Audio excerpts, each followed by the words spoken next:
Mail? What do you mean, mail? The side stories are stories of friendship that are unrelated to the events of the main game. This one's called Trust. Monica is the only member of the literature club. She's the only one here. Hello? Who is this? Oh my god! Like going around the school and finding people who are reading books, you know? I forgot all my things in my classroom. There was a girl reading a book. I could tell she was really into it. She didn't even look up from her book. So I kind of just left the flyer on her desk and then walked out. Monica suddenly notices a folder on the floor by her desk. Did Sayori leave this behind? Poems. It's a folder of poems. Wait, Sayori? Trust, Part 2. Another day passes in a flash, and it's already time for the next club meeting. Although Monica should have come up with a plan for today's club tasks, she hasn't been able to shake her guilt and anxiety after reading Sayori's poem. I'm so stupid. How did I let myself be the center of attention? Sayori is going through these kinds of feelings, and I'm letting her comfort me instead of the other way around. What kind of club president does that? You, fucking bitch. This whole time, I didn't think to ask about her own feelings. So much for the stupid vision.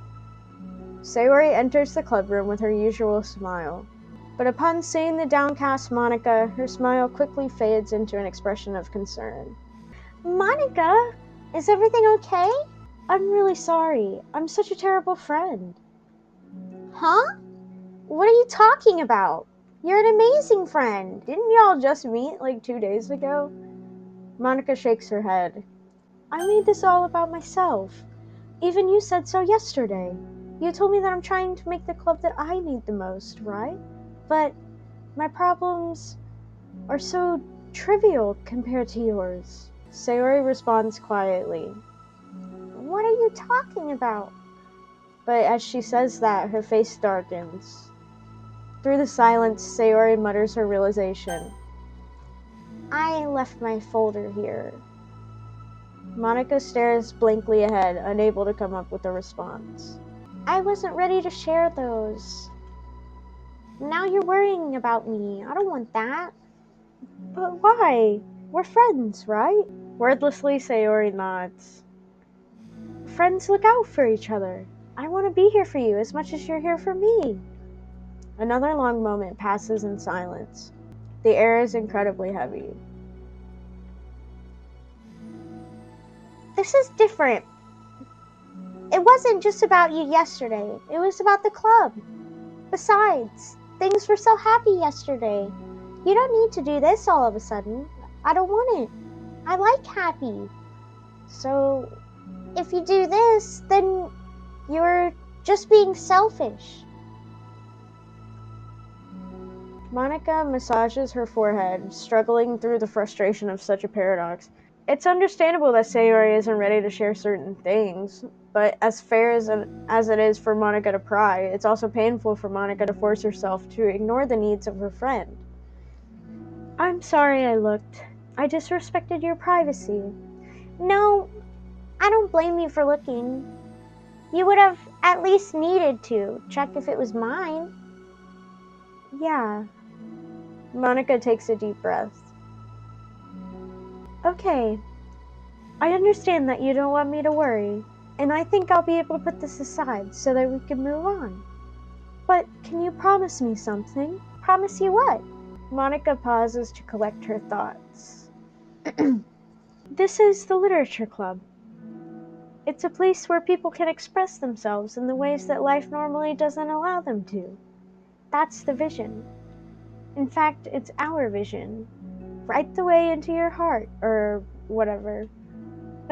So, I just want you to promise me that you'll remember that too. It doesn't have to be right now, but I want to be here for you when you need it. I want us to be ourselves like that. Sayori smiles gently. I'll promise if you promise. Unable to help it, Monica returns Sayori's smile. I promise. Me too. As the conversation closes, the mood in the room is lifted. With that behind them, it's time to proceed with the club activities. So, want to teach me about poetry? Huh? But what about recruitment? It's fine, we have plenty of time for that. But right now, I feel like I want to do this. I mean, I do have to fulfill my end of the promise, you know? There's no way I could say no to that. That's so cute. Just don't expect much. I do a lot of writing, but it's not like I'm a scholar or anything. That's fine. I think I just need, like, some motivation. I never know where to start when it comes to writing poems. No, I'm not gonna kill anyone! Stop it! Why, Jadlad6969? Why do you beg for this bloodshed, Jadlad6969? That's violent. That's not okay. I'm so sorry. You kind of just need to write down your feelings and see where it takes you. Yeah, but that won't come out any good. It's not supposed to. You're gonna have to fight your perfectionist mind on this one. You can just start by writing your feelings and see what kind of things it makes you think of. And then you can turn your feelings into a little story. You can get your feelings down first and then make it sound pretty later. It's not like building a railroad where you go from one end to the other. It's more like a collage where you find all the things you want to put in and then you arrange them in a pretty way. At least that's how I do it. It's not like it's the only way, but it's a really good way to not get stuck right at the beginning. I understand. Yeah, I always get so caught up in how it sounds that I forget about what's actually important. Wow, Sayori. See, Sayori's not... She's more than just an idiot. She's got a couple of brain cells. Just a couple. Cut her some slack. She's doing her best. She can only get a good idea once every 14 business days or some shit. Monica pulls out a pen and paper to start writing on. Stop being a perfectionist. You idiot. I'm just kidding. Monica scribbles out "you idiot" after she writes it down. No, keep it. What? Why? Are you calling me an idiot? Of course not. But the point is that you're not supposed to police your feelings, right? Be as dramatic as you want. But I was just... Well, yeah. Underneath the scribble, Monica rewrites "you idiot." She stares at the paper. Her words stare back at her. It's kind of funny how I wrote down what I'm mad at myself for, and then I did that exact thing anyway. This is really gonna take some getting used to. I believe in you. Thanks. I do too. This is so cute! Me, I mean. But also you, of course. She's so cute. Monica continues the exercise, jotting down her thoughts. No! Don't! It's not nice to tease girls, Jadlad. Don't. It's surprisingly quite a struggle to write without overthinking it. After a while, with Sayori's guidance and encouragement, Monica's sheet of paper begins to look fairly lively, peppered with all of her random thoughts. Phew. Monica looks up and down at her sheet. Gosh, I feel so tense looking at this. I hate it. But it's also kind of liberating. I can tell how hard you're trying. It makes me happy. I think you'll be good at writing poems. Don't give me too much credit. I'd have to try really, really hard at it. But I think it's something that I'll enjoy doing with you. Sayori beams. I'll stop here, but we still have time. Let's try to work on a new flyer for the club. I won't be so picky about the language. Yay, let's do it! Monica and Sayori proceed with their work. With each passing day, the two of them become more confident in the club. Not simply from their recruitment planning, but from their vision as well. As their bond strengthens, so does the essence of the literature club. Finally, they begin to truly feel it's only a matter of time before they find new members. Doki doki! Dun, dun, dun. Another day passes. As usual, Monica is the first one to the club room. With her is a printout of the revised Literature Club flyer, complete with all the new ideas Monica and Sayori came up with. If only this was the flyer we gave to that one reading girl the other day. It's so much more attractive than the old one. But yeah, why did she never come? The new catchphrase is featured clearly in the center of the flyer. Write the way into your heart. Surely common sense would say that one writes from the heart, not into the heart. But the message being delivered is that one can use writing to discover themselves. Hopefully, Monica and Sayori had thought that it would be enough to garner some curiosity from the students. Why do I feel so tense looking at this? Monica thinks back to the previous meeting when she performed the writing exercise. Was I always this bad at expressing myself? How am I supposed to be president if I can't even demonstrate what the club is supposed to be about? The literature club is truly beginning to take form, but with that, the weight on Monica's shoulders only becomes heavier. Debate club was always about rigid structure, formulating airtight points and counterpoints, and delivering them with conviction. It was about the person on the outside. That's why Monica was so good at it. It existed entirely within her realm of comfort. It's suffocating. I need to break through this mental wall. I need to learn how to express myself for real. Monica pulls out a sheet. Yeah, that mental wall. The mental wall is the wall she will be breaking. Yep. Monica pulls out a sheet of paper and grabs her pen. She presses the tip of the pen firmly against the paper, but her hand doesn't move. Instead, a tiny blot of ink collects around the tip of her pen. Monica lifts her pen and stares at the little blotch. For some reason, she feels compelled to run her finger across it. As she does so, the black ink smears across the paper, ruining Monica's canvas. Ugh. Out of spite for herself, Monica presses her pen down once again, letting the ink collect. She creates a second smear on the paper. Come on, Monica. Just move your hand. Monica writes, "This is what I get for seeking perfection. A stain." Whoa! That was deep. Monica slides the paper away from her and puts her head down on the desk.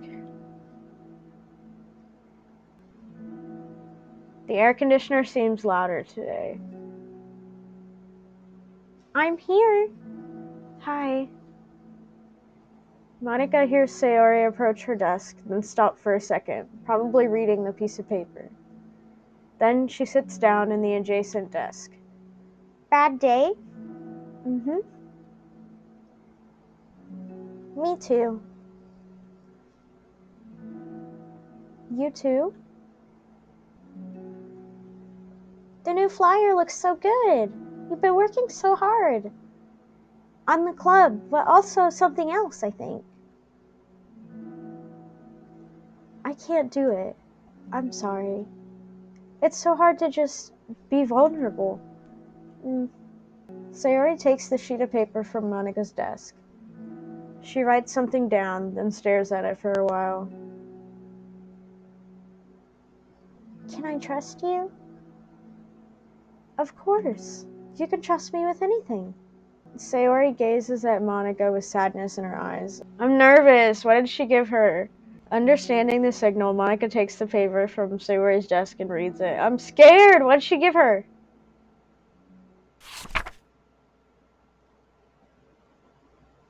Sometimes I want to die.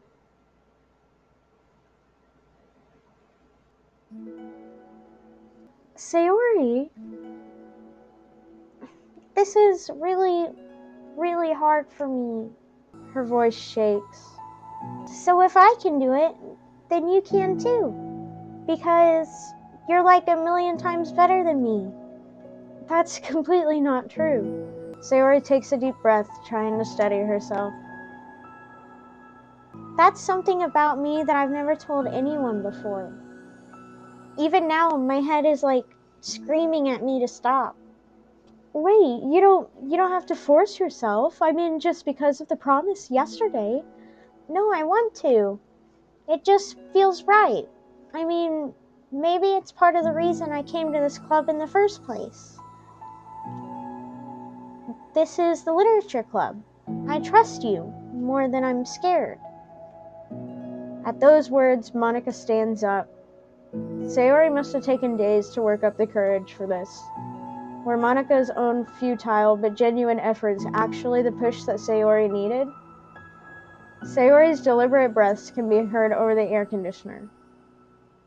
As she prepares herself to continue, Monica waits in gentle silence. I have this problem where I get really upset when people worry too much about me. I can't control it. It's like, why waste your energy worrying about me when you can just be happy instead? So I never tell anyone about these kinds of thoughts that I have. It's so much easier to just smile and help everyone else be happy. But that's terrible. That's what Monica wants to say, but she stops herself in fear of saying the wrong thing. It's just that if anyone knew about it, they wouldn't treat me the same anymore. Like, whenever I'm not smiling, everyone would worry about me and ask me what's wrong. I know that because it used to be like that. Sayori pauses, seeming to recall something in the past. I just want everyone to be happy. That's the most important thing to me. And letting people look inside my head doesn't bring happiness to anyone. Sayori pauses again, her solemn expression making her look almost like an entirely different person. How did you find the courage to tell me this? You're not worried that I'll be one of those people too? I am worried. Part of me really hates myself for doing this. But another part of me, I think, just felt like it would be different this time. Whenever we talk about what the club is supposed to mean, I kept feeling like it was right for me to do. Especially after you've been trying so hard to express yourself too. It just made me feel like I could say it in confidence and our friendship doesn't have to change. It's so silly. The club is only 2 people, but it already means this much to me. Monica feels a tightening sensation in her heart. A feeling of connection as Sayori's emotions radiate between them. Me too. I was so lost until you showed up. You're so brave, Sayori. You're so strong and brave. I don't even compare. Monica steps forward. But if nothing else, I can at least offer you some hug energy, if you'd like. Aww. Wordlessly and without a smile, Sayori rests her head on Monica's shoulder. Through their contact, Monica can almost feel the torrent of thoughts swimming in Sayori's head. And in this moment, enchanted by the air of the club, Monica realizes that of all the days that have passed, this is the one where she really, really hopes that nobody new walks through the door. She speaks softly. Oh, this is so cute! You're like the sweetest girl I've ever met. You can say anything. I'll never judge you. I promise. Sayori's breath begins to quiver. She takes several deep breaths, trying as hard as she can to start speaking, to say the things she never once dared to say out loud. Finally, she speaks in a choked voice. I am so worthless. I'm worthless, and everyone will be better off without me. She suppresses a sob as a tear falls down her cheek. I'm just an inconvenience to everyone. I'm not good at anything, and it just feels like everyone just has to put up with me, and I hate it. I hate it. The more Sayori speaks, the more she fails to control her voice, falling victim to the overwhelming sadness clutching at her throat and chest. I don't want to have these thoughts. I want them to go away, and now I'm making you put up with me, and I just want to die. As soon as Sayori loses her composure, Monica becomes determined to keep her own. She only wants to be what Sayori needs right now, so she won't let any sadness show. Her voice comes through as soft and gentle. This isn't putting up with you. It's just being your friend. Monica offers a few words of comfort, but she knows, Sayori said it herself, that the thoughts Sayori experiences are ones that don't belong. Monica can't magically make them go away. The most she can do is help Sayori battle them, like any good friend would do. You have so much value, to me and your other friends too. This club wouldn't have been the same without you. I really, really mean that. You coming here was the best thing that could have happened. Even if we never got any other members, I would still be happy. You brought us a vision, and you also brought happiness. And that's your favorite thing to do. right? Sayori doesn't respond, but Monica feels her gently nod. No more words are needed between them. The two share their embrace for a while longer, Monica letting Sayori take as much time as she needs. Once her breathing steadies and her sniffles fully cease, Sayori lifts her head and wipes her eyes. I guess I needed that. Some days are harder than others. Well, I'm here whenever you need me. But any other time, I'll make sure that things are the way they usually are. If that's what makes you happy. Thanks. You're the best. No, you are. That's so cute! The two exchange smiles. You know, I'm sorry to bring this up all of a sudden, but have you considered talking to a professional? Sayori nods. It's scary, since it's already so hard to tell people. Yeah. Well, of course it will always be your choice, but if you're ever looking to find the courage for it, I can do my best to help you. Thanks. I think it helps knowing that you would. Sayori suddenly yawns and stretches. Wow, that made me tired and hungry. Well, I won't make you do any work today if you're not up for it. No, I want to. I mean, I can say that it's definitely one thing that makes me happy. Monica smiles. But I might want to get a snack first. All of a sudden, the sound of the door causes the two of them to turn their heads. The door opens halfway, then stops. A face peeks inside.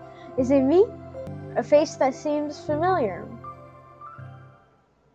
Oh my god! What'd we get? Give me some new... Yeah, so cute. We got a new song. Which one? Hug energy. Wow, so cute. Also, low-key, I think I like the old art better. I'm trying to think if their anatomy is more correct. Wow, Monica is so beautiful. Look how long her hair is. Jesus. So that was fun. Now that I know how to go through the things. Thanks for coming and hanging out and listening to my shit voices. And yeah, bye.